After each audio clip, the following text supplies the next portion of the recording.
Right, good afternoon, everyone. Obviously, we're recording this. If you don't want your face on screen, you can take it off. Today, we have got, we were hoping Julia would be here, but she's had a few meetings, so she may pop in a bit later. We have Rachel here talking about the guides today, and Helen will be helping with that. Hi. Obviously, we're going to try and do the update of what's going on in Torbay at the moment. We're talking about the rollout of the COVID Champion Guide Badge. I have got something else I've put in that we will be speaking about. Any questions that you've got? Then we've got our quiz. Got a few questions today. We just thought we'd add a couple more today. If you can stay on mute, unless you want to speak. If you want to speak, just raise your hand. If you've got a poor signal, sometimes it helps just to disable your video. Any questions, put in the chat, and Eileen and Helen will keep an eye on that today. Obviously, be friendly and kind to everyone, and we can't make any personal comments regarding anything else that's not answered today. You can email us on our Champions email address. Use the chat on Zoom if you want to speak to us, and you can raise your hand by clicking on the participant button. Okay, so what are we asking you to do? We're asking you, along with us, to tell your friends, your family, so that we can spread the word about what's going on with COVID and making sure that we're giving the right information. And then this could be passed throughout the community, which really makes a difference. On social media, obviously, there's a lot of information that is spread. By doing these things, we're hoping that the right information will get out there to people. Okay, so fantastic news. Eileen has been in touch with the printers, and hopefully in the next couple of weeks, we shall be posting them out to you. So we have the stickers and certificates. We're planning to email them to you. So if you want to print them off, you can. Still time to email us with the stickers that you want, and also the certificate. Just send us an email with your address. We can send them out to you.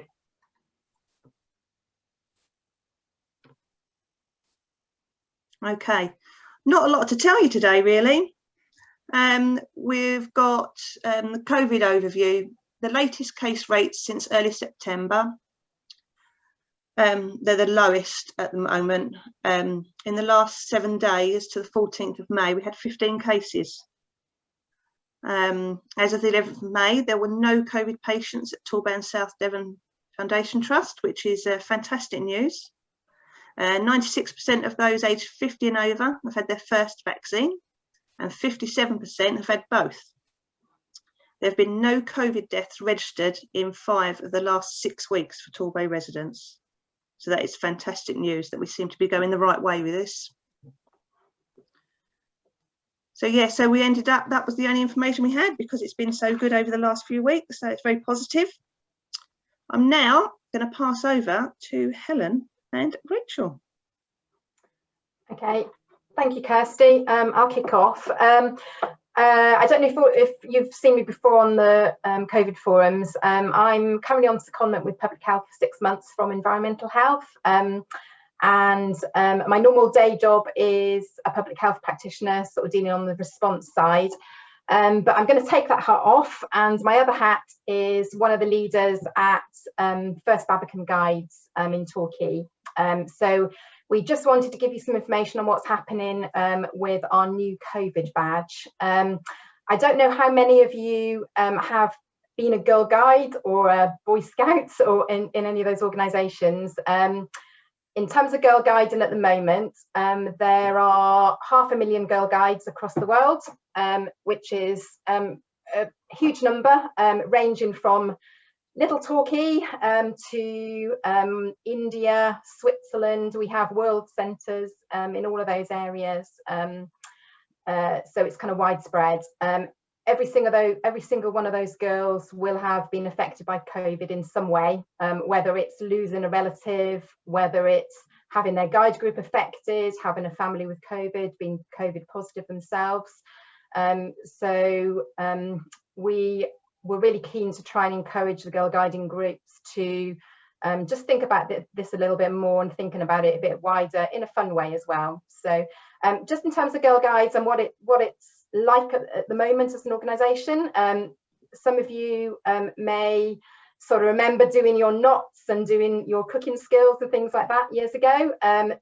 Girl Guiding still does those things, but they also are a very modern organisation and has developed with the times, and I've kind of been doing it for about 20 years, and that's kind of really why I still do it, because it's just continued to move along the way with kind of all the different things that have been going on in the world, really. So just in terms of the things that, you know, we talk about as an example, we do craft things, we do cooking, but we also talk about some of the more gritty issues, like as an example, we've just done a session recently on women being safe at night if they're on their own, how to protect yourself. We've also done things in the past on females and body image, for example, when you're a teenager.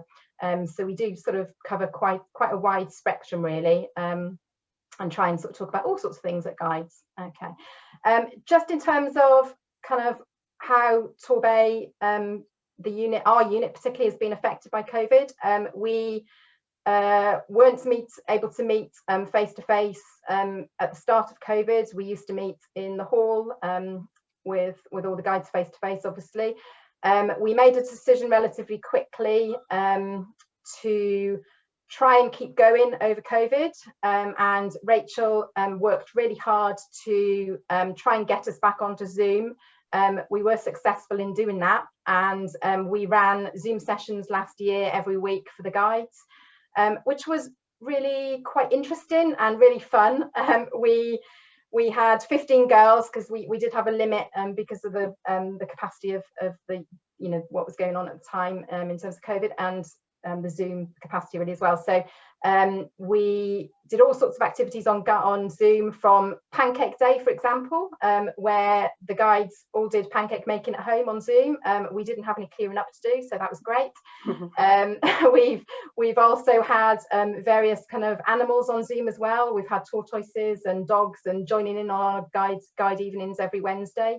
So it's been a really interesting experience, I think, and really good for the girls, because they've been obviously using the technology, you know, regularly at school. So it was just an extension of their skill sets around that as well. I think Rachel won't mind me saying, but we ended up with Rachel having a T-shirt with saying "Turn yourself off mute" on it, because we had them on mute quite a lot. So we all learnt our Zooming skills over that year, really. So and we're now back face to face in the hall, which is really great. And we're having a celebration of that in well, next week, actually, to celebrate us coming back together as a group. So just in terms of why we have sort of got involved in the COVID badge, how it started is I was sitting on a meeting about COVID forum and what we needed to cover, and we were talking about sort of COVID forums for over 18-year-olds, and I just suddenly thought, actually, you know, why is it for over 18-year-olds? We need to get the youth groups involved. So I spoke to Rachel, and Rachel kind of just ran with it and came up with some brilliant work, which she's going to talk about in a minute. Just in terms of where it fits into the guide's promise, there are a couple of things really which fit in perfectly with what we do as a guiding group. So I won't do the whole promise for you, but just in terms of the couple of things, to be doing your best, basically. That doesn't mean every guide needs to be completely the best at everything. It's really about challenging them and giving them new skill sets, trying something new they've never done before, talked about something new they've never talked about before. So we felt COVID fitted into that quite well. The other sort of main area for us really is we are an integral part of the community. So we, the part of the guide promise is to serve our community. And as you'll see when Rachel starts talking about the activities, we feel that some of the activities that we've got planned and have already done really fit into helping people around helping the community and trying to spread the message of COVID and how we can stop any further spread within Torbay. So we felt that fitted in really, really well. And we all like a badge. So I think we're really keen to get the badge. We've currently got it being designed at the moment, on the way to that. So I will leave it there, and I will introduce Rachel, who's the District Commissioner for Guides, and Rachel has really put all the hard work into producing the activity pack, and she'll tell you more about that. Okay, thank you. As Helen said, I'm the District Commissioner for Torquay North, so Torquay's divided into North and South. And then we have Paignton and Brixham, and we make the Torbay division. I'm also the unit leader for Babbacombe Brownies and, as Helen said, Babbacombe Guides. So I have a lot of hats too, which everybody in guiding does seem to have quite a few hats. So just to give you an idea about guiding in Torbay, we have 31 units with 277 girls and 115 leaders. However, a lot of those leaders, as I've just said, have a lot of hats. So most leaders do run more than one unit. And I'm very, very fortunate to have a really good team around me of 4 leaders in both Brownies and Guides. And the guide leaders have been fantastic in helping me put this package together. The 2 leaders in particular are very young leaders in their early 20s.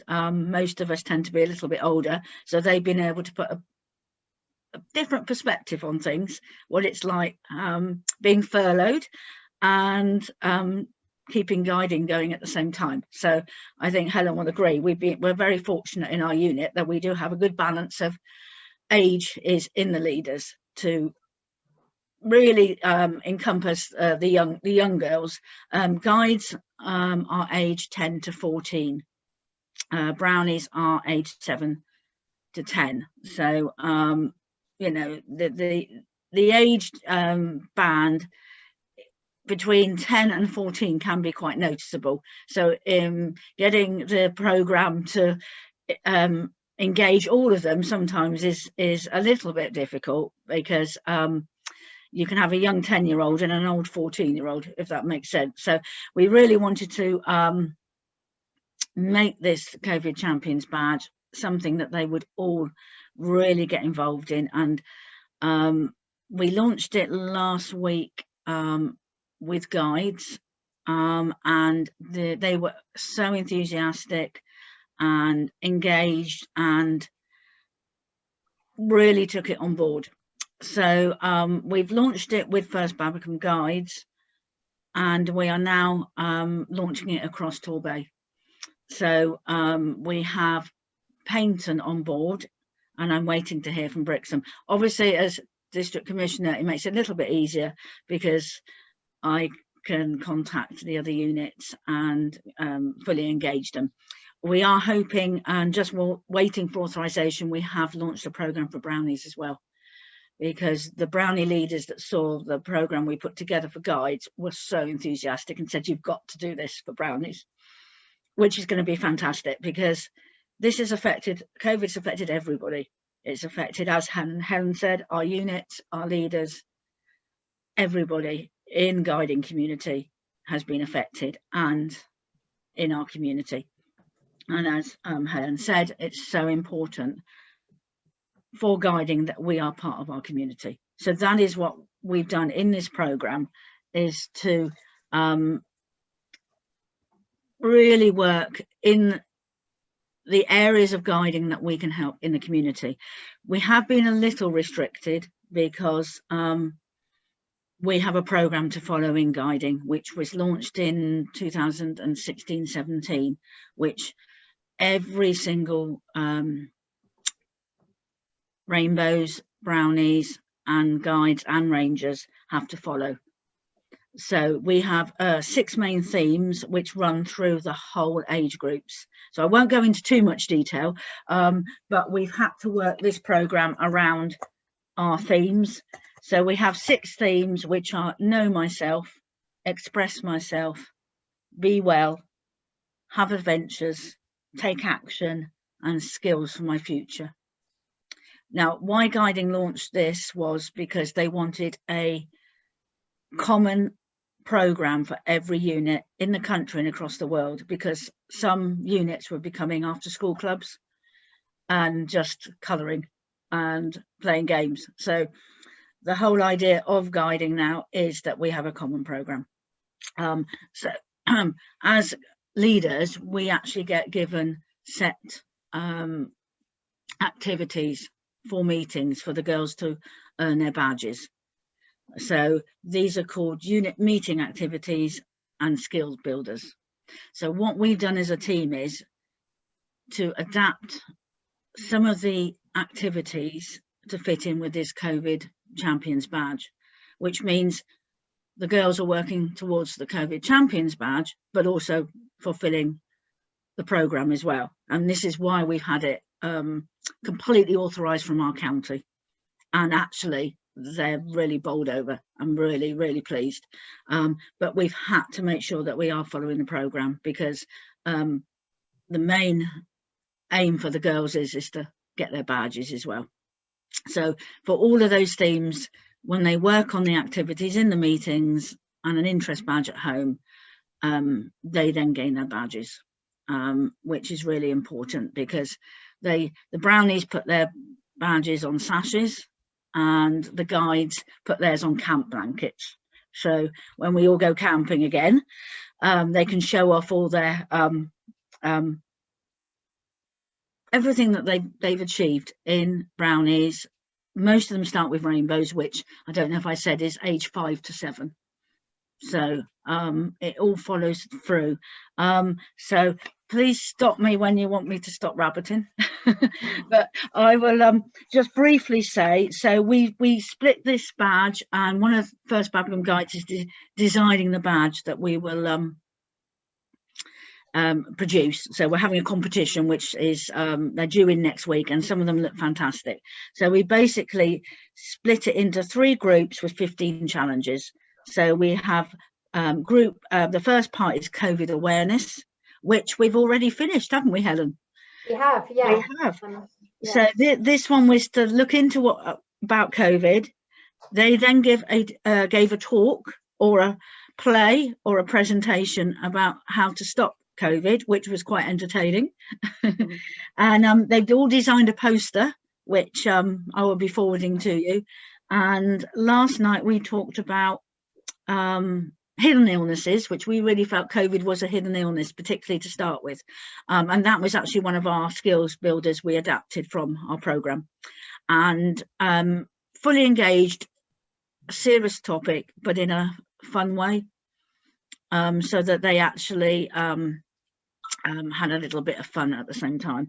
And the second part is community awareness. So that is how we can get guiding into the community. And we've lot of our activities we've managed to adapt to that. So there's, for one, K is for kindness, and it's finding acts of kindness we can do in the community to help vulnerable members. And an interest badge, campaigning. So campaigning is raising awareness. It fits in very nicely.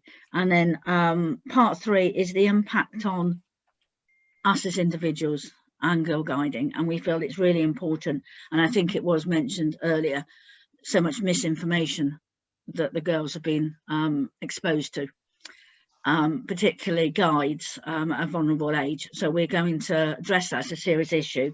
They know what is misinformation, what is correct, and then we're going to discuss the feelings that we've had of loneliness and not being at school, and the good feelings, maybe more time with your family. So we're really going to address that as well, because we feel that's really important part of guiding, that we think about how it's affected everybody around us. So hopefully that made a bit of sense. Is there anything else, Helen, you want to add?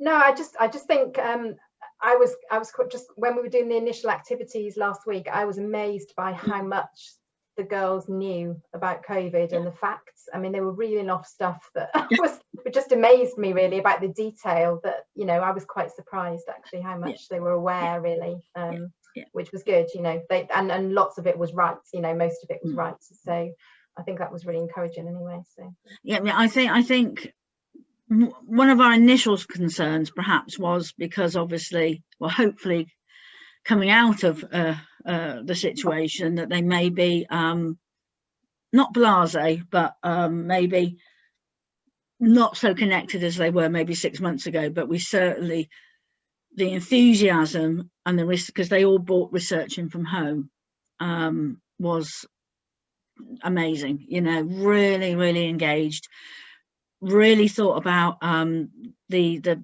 role plays they did was how to help in the community, really thought about it, and I'm sure the Brownies will do the same. Yeah, I think that's right. We were really and impressed, and say the posters we've received, the badge designs, absolute. We've just come out of a Recycle Devon badge, which was launched by obviously Devon, and we did wonder if we'd over program them, if you see what I mean, so because they've been working towards that for the last term, and no, they've taken this on board, absolutely enthusiastic, engaged, and we can't sort of have enough minutes in the meeting, can we, Helen? We've got enough time, have we, to do it all? No. I think we're surprised at how much the children have taken stuff in. I think we think we've shielded them, but I don't, you know, we haven't, and it is right that we do share and we do speak to them about what their feelings are with all of this, and realise how much it actually has affected the children. And I think, you know, something like this is really good that they can get on as something to work towards. And I think that is, and I think everyone's the same. There's no end game for anything for anyone at the moment, with no plans we're going forward. So it's nice to have something to work towards. So I think it's working really well, doing something like this for the children. It's brilliant. Okay, anyone got any questions for Rachel or Helen?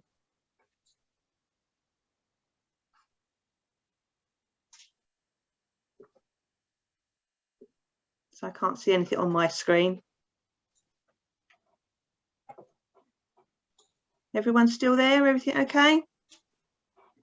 Any questions, Eileen? No, there's nothing in the chat at the moment. Sorry, I've got a question. I just wanted to say it was really nice to hear around how the children are being supported through COVID. I know we sort of hear from schools how they're managing, and I work in early years, so we know how nurseries and young children are managing, but often it's those sort of younger children, you know, and what's happening around them socially and how it impacts them on their friends. So it's been really nice to hear. Thank you. Yeah, I think it is an age range that have probably been left out and missed out, not believe that they're old enough to actually be involved in a lot of the adult conversations. And really they are quite aware of what has been going on. So no, I think it's brilliant. Okay, well, thank you very much, Rachel and Helen. We just have Eileen put in the chat, great if schools could get involved with similar courses. And Ahmed put in, how can I join this group, please?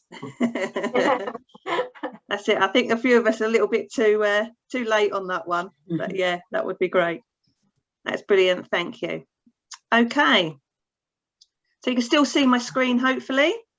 Yeah. I'm going to go on to something else that we've been asked whether we could share with you. We know obviously we're all COVID champions, but there's a lot going on. And we've been asked if we can go on to speak about some other things that are going on within the community. I've been asked if we could share this. Communities Defeat Terrorism. It's something that's come up quite a lot recently. It's something they're trying to promote and trying to get out there into the community, the messaging. So at the moment, the current national threat level in the UK is substantial. This means that a terrorist attack is likely. I know that sounds quite scary, but we have been at that level for quite some time. I don't know if you're aware, my background was in policing until I joined this job. and within the stations there was always signs up to tell us what our threat was. Unfortunately, there's a lot of things going on in different countries at the moment, so they're just hoping that we can spread the word out to the communities, and wondered whether the COVID champions would be interested in this information. I've just got a couple of slides. This also means that we're being asked by counter-terrorism policing team to do our bit to report anything we see that makes us suspicious. As we continue to ease out of lockdown and we start going out about more, we are likely to be more aware of what's going on around us. As a result, you may see or hear something that doesn't feel right. Noticing a bag, box or vehicle left in an odd place. Someone looking like they're taking pictures or videos of security arrangements. Someone entering a building who looks like they don't belong there. You will not be wasting police's time. Any piece of information passed on could be important and could be the missing piece of a jigsaw. If it turns out to be nothing, no harm will be done and no one will get in trouble. You can find out more, including how to report in confidence here, at website act.campaign.gov.uk. Obviously, if you see something which suggests an immediate threat, always contact the police on 999. In response to material you might see online that you think is related to extremism or terrorism, there is a group called the Counter-Terrorism Internet Referral Unit. They've launched an app which you can report worrying content easily, effectively and completely anonymously. The app is compatible for Apple and Android devices, and the app is called I Report It. Looks quite interesting. I've had a look through it. It's all anonymous. We need to look at these few things that are going on within our communities, especially obviously down this way that we've got G7 coming up in June. So we need to be a little bit more vigilant of what's going on. Obviously the intel coming in is not that we're at high risks down here, but obviously with things like the G7 happening, we just need to be more aware. So I'm hoping I haven't scared anyone with that information, but I think it's important going forward that as we come away from COVID, champions might be interested in further information that we can pass on to our communities. So if anyone's got any comments about that, then we can look at that for the future. Anyone got anything that they feel? Joe put in the chat, is the risk increasing due to the summer?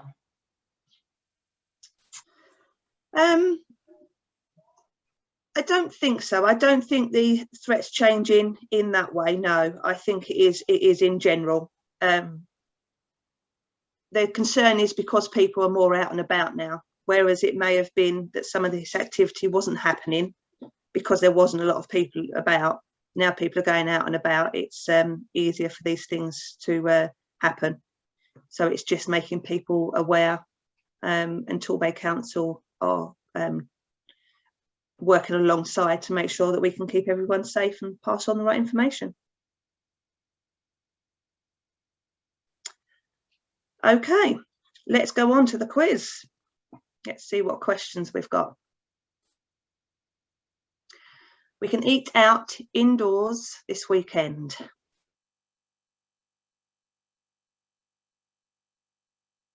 That's the first question. Second one. Secondary school children are no longer required to wear face coverings in the classroom.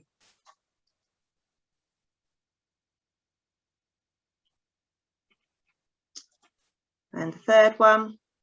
Once you've been vaccinated, you cannot spread COVID-19 to others. Question 4. Hospitality venues providing alcohol for consumption on the premises, such as pubs and restaurants, will be required to provide table service.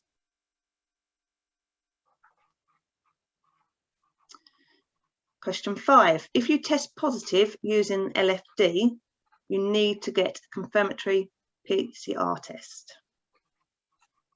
Now, does everyone understand the difference between an LFD and a PCR test? Would anyone like me to confirm that, or is everyone happy with that?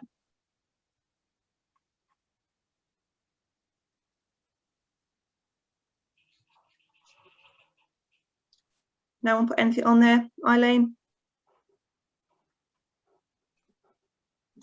No, nothing on. Okay.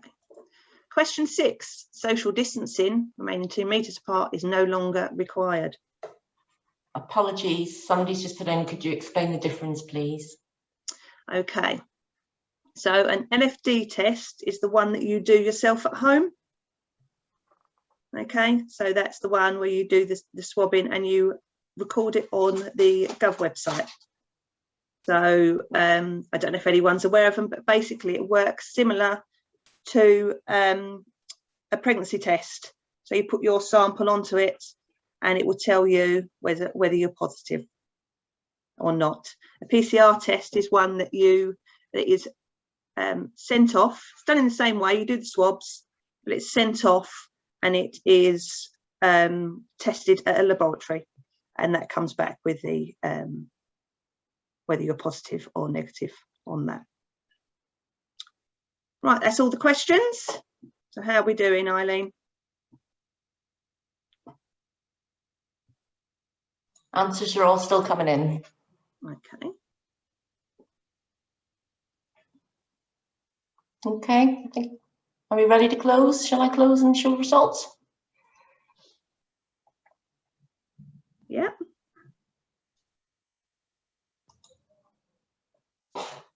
Our results. There you go. Wonderful. I can't move that because I'm on the other screen. Okay, so yes, we can act indoors this weekend, which is fantastic news with the way the weather's going. And there's been a few people sitting at tables outside being blown to pieces. It's also right that obviously the children don't have to wear their face coverings when they're in their classrooms anymore.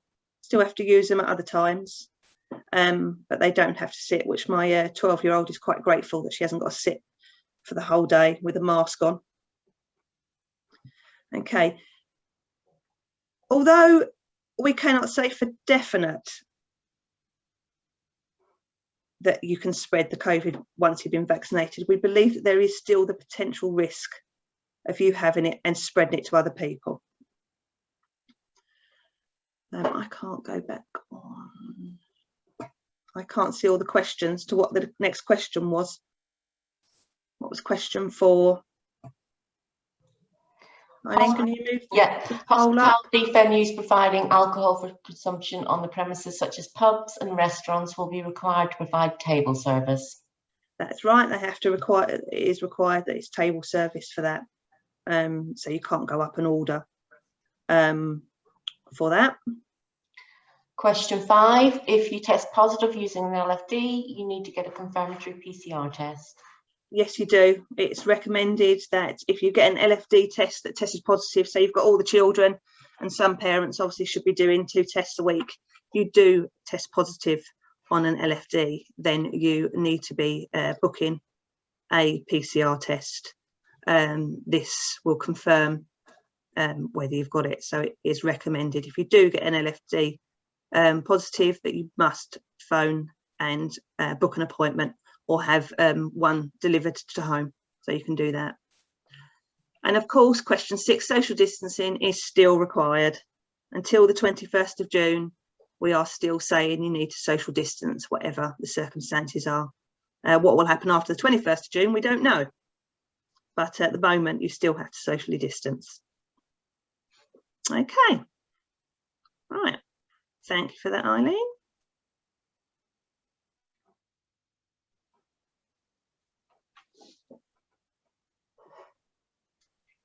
If you want to close that down.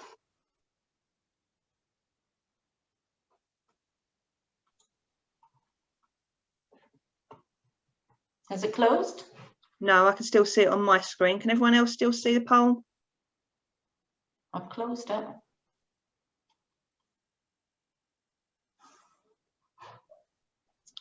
The poll's gone off our screen now. We can see the PowerPoint. You can see the PowerPoint. Okay, yeah. I'll just have to work through from there because I can still see the poll. Yeah, so I quite like these. Sarah found these. They work quite well for Torbay, I think, with our social distancing. I think people are surprised by the 2 metres. You know, we're looking at it, and you speak to people and they have no idea really what the 2 meters is until you point out actually what it is. But yeah, I thought these were quite funny. Unfortunately, I wouldn't fancy being in a beach hut today, but there you go. Key messages. Although we are now able to socialise more with friends and family inside as well as outside, we must remember to keep ourselves safe and abide by the rules. Always remember hands, face, space and fresh air. Testing is still very important, especially now we're having contact with more people and travelling around the country, especially as we've got a lot of people coming down here, haven't we, at the moment, and we will be over the next couple of months. Please be extra kind, patient and respectful. No one has had it easy in the last year, and it is more important than ever that we remain together as a whole community. Okay, what do champions do? You did a great job. It's been fantastic to be sharing this for the last few weeks. We need your help with 4 things. Share a fact with a friend. Share a post with your people, if you're on social media, that is. Get your champions badges and certificates. So obviously, if there's still time to order one, give us an email with your address and we'll send one out. And also, they're still looking for volunteers if anyone did want to help out at the mobile sites with just putting the right positive across that people need to be tested. We're hoping to get to more people when they come down on holiday as well. People out and about. So they've got some good sites on there, and I sent out on the bulletin last week the links to where you can find where they're going to be in the week, because they do move around, and how you go about booking appointments. Thank you very much. Resources and next steps. Obviously, you can go on the link tree and have a look on there. There's lots of information out of there. On social media. I noticed a couple last night, some sites giving some awful information, and we need to make sure that this is done in the right way and that the right information gets to everyone, because it comes across quite scary, some of it, and will cause problems for a lot of people. Obviously, there's the torbay.gov.uk website that's got the information, the gov.uk, the NHS website, and also the WHO, WHO, got some brilliant information, a lot more worldwide information on the virus. Fascinating stuff to read on there. Obviously, we hope to continue with the champions for a little while. We've got 2 more forums booked up. And then we've got the bulletins. I don't know how everyone feels about after that, it being more just contact by the bulletins, whether it's just about COVID, whether we look at adding things like I have done with the terrorism today. So it'd be interesting to get some feedback on that if possible. Okay, so has anyone got any questions? There's a couple of things in the chat. Ahmed asked about what about the Indian COVID, if the cases rise, and he would like any information on that. Helen, would you be able to help? Want me to answer that one? Yes, please. Okay. Yeah, so with the Indian variant, or any variant for that matter, the Council, Public Health, and obviously a lot of other departments like emergency planning and various people involved are currently working through something called surge planning, which basically means that we have a whole sort of system ready to go if you've probably seen it all on the news, various areas like Bolton and I think Stroud was another place the other day, wasn't it? As to what the council does in terms of if we have variants within the bay. So we've actually got a run through of that this afternoon as a team. So I can assure you that we are sort of planning that very, very carefully at the moment. And if you need any other information, obviously, email us and we can help you with that. Yeah, Eileen, I think that is important that we keep, and I thought it was fantastic to have this group together. Obviously not everyone comes now to the Zoom meetings, but through the bulletin, it's important for us still to be able to spread the right information to the right people. So it would be nice to continue with this. And yes, Joe, it would be right for us not, you know, if the 21st of June doesn't go ahead, it may be something that we do look at considering continuing the forums for longer to make sure we get that information out to you. I do think it's important that we get the right information with that. I just think it's a really good group that are, you know, just so different communities that you can speak to and pass that information on to. I think it's very important that we still have that connection and that contact with you, definitely.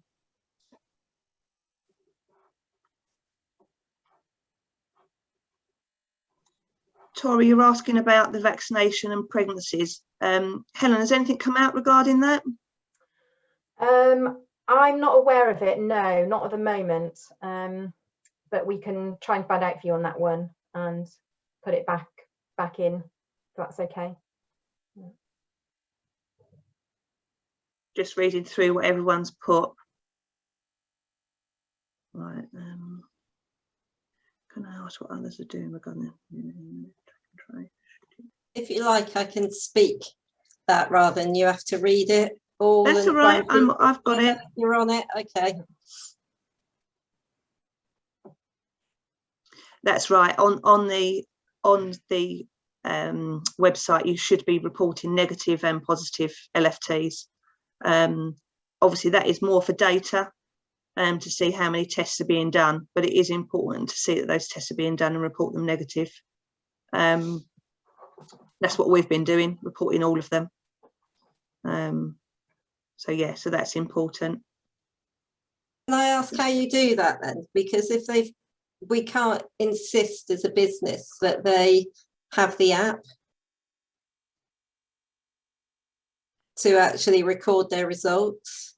You don't have to have the app to record the result. How's the results recorded then? It's on the gov.uk website. Oh, okay. So, and then you get an email or a text message. I'm just having a look. Yeah.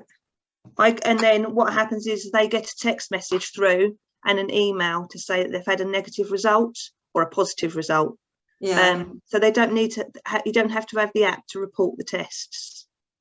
So regardless, if I've done a test, yeah, I would go on the Gov website to record that personally. Yeah. And our protocol is they've got to phone HR as well and inform them if it was positive.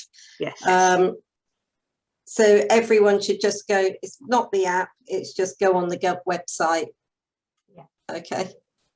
All right, I'll have a look. So, and it's like testing results or something, is it? So .gov.uk/LFT test or something. It's in the leaflet that comes with your test, I think. So that's where I saw it. I just Googled report COVID result, and it came up. Okay. And there's a little booklet with your LFDs. It's in there as well. So.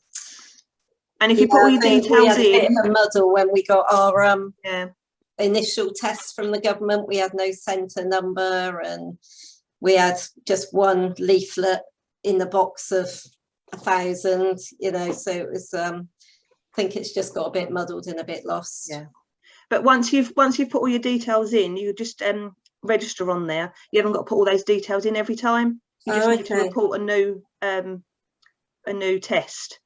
So you don't have to put all the information in. Thank you, Tori. That's brilliant. Thank you. And that's what everyone else is doing. So we just want to be consistent and make sure we're doing the right thing, really. It's brilliant. Okay. And then if there's a positive, it automatically comes through to the track and trace. Yeah. And then the process goes from there. Yeah. Okay, that's lovely. Well, thank you. Okay. David has his hand up, Kirsty. Yes, David, how can we help? Hi, you were asking about pregnancy and the COVID vaccine. The JCVI changed its advice on the 21st of April, and pregnant women should be offered vaccinations based on their age and clinical risk. So any doubts, have a word with your GP, or if you've got an appointment, share the information with those who are doing the screening before you get your jab. But if you Google JCVI and COVID vaccine, you'll get all the data there. Okay, thank you. I know that we've been looking at, because we had concern for carers that were pregnant, and they're concerned about having it working in the care homes. And I know that they've been speaking to them about getting them. So I know they were looking forward at the pregnancy side of it. I know at the beginning they were a little bit unsure, but yeah, I know it is something they're looking at, and the advice they're being given to carers. Yeah, there's been a lot of data come through, a lot from the Yeah. States about the risks, and it's looking worthwhile. Yeah. Yeah, I find it really good. Do you all get the daily updates of the COVID changes? That's really worth getting. I get that come in. You can register on the website, on the government website, to get the daily changes, and they come up, and that's really good because you haven't got to keep looking through everything. If there's any changes to anything, then we can you can just read that, anything that actually interests you and will affect you. So that's quite good. I like them. They come in at 9 o'clock every morning, because obviously there are a lot of changes, and we deal with a lot of policies in our job, so it's very interesting. And you can get them, if you don't want them daily, you can get them weekly as well, and it's just a summary of all the, you know, all the stuff that's happened in that week as well. So okay, have I answered everyone's questions on the chat? Nigel, just a question that probably no one will have appreciated in my case, obviously, because I'm blind. Government website is useless for accessibility, so how would one report a test? You can phone yeah, to report the result. Yeah, Nigel, I've queried that as well, and there is a phone number. We can get the phone number for you and put it through, but you can. I'm assuming that's not the same one as 119, is it? I've got a feeling it probably is, but we can check that out for you, because I tested the system trying to get the tests just by ringing them, and that was quite challenging in itself. So yeah. I'm glad somebody else has the same issue. Yeah, I know where you're coming from, Nigel. I've got a box here actually, so the number that they give,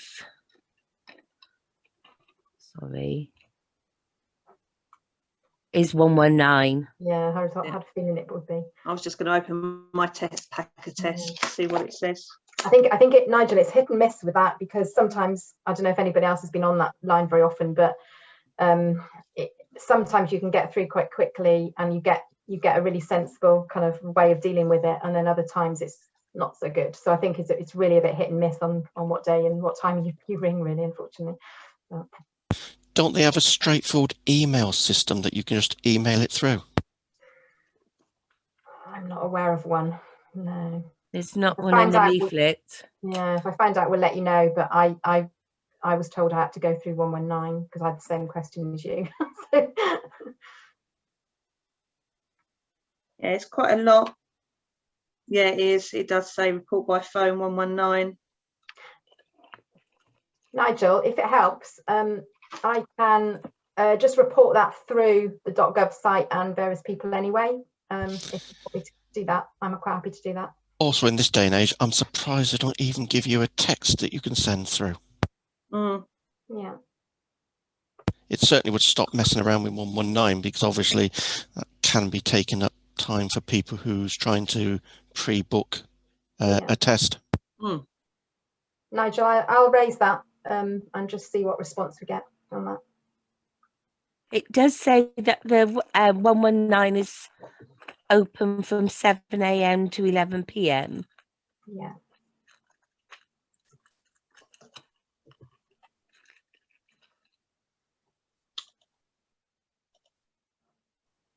Yeah, Carol, if you go onto the gov.uk website with the coronavirus updates, there is a bit there that says if you would like regular updates. Bye Eileen, bye Letitia. Yeah, there are updates on there, and you just click and you'll get a text message or an email through every day for weekly, as Helen said. It is interesting just to see a lot of it on there. Will, you know, it gives you a base that you click on and it'll give you what the changes are. So yeah, it's definitely worth doing, because I'm sure there's a lot of information that comes through. Okay, so what does everyone think about maybe us doing other stuff in the future? Does that seem like a good idea? Yeah, I think that's a good idea. Yeah. It's you know, maybe changing from, it's so part of the community, being community champions. Yeah. Rather than, you know, the COVID, but we're still part of the community. Mm. And I think there's going to be lots of different changes over the next few months because of COVID. It's going to be different, isn't it? So we know that, and you know, I think it's important that everyone is aware, and then at least we can go to all to the same place, as you say, making sure it's not, you know, misinformation and passing on. We've also got the obvious situation that there could be different strains on a regular basis, at any rate. That's right. Yeah. And then there'll be updates on whether there's going to be, you know, we're going to be at vaccines at the end of the year regarding it, and where we go forward with this, and whether it's going to go along with the flu, whether this is something that we're going to have to live with in the future, and something we're going to have to just be aware of. So it'd be great to be able to keep in touch with everyone and use you as our communication to everyone out there, especially as we're not on the ground at the moment, or working from home. We're not even there to do it ourselves, so it's great that we have all this contact. Right, unless anyone's got anything else, I'll say thank you very much, and we'll see you in a fortnight's time. Thank you, Rachel and Helen, for your thing. Thank you. See you later. Bye.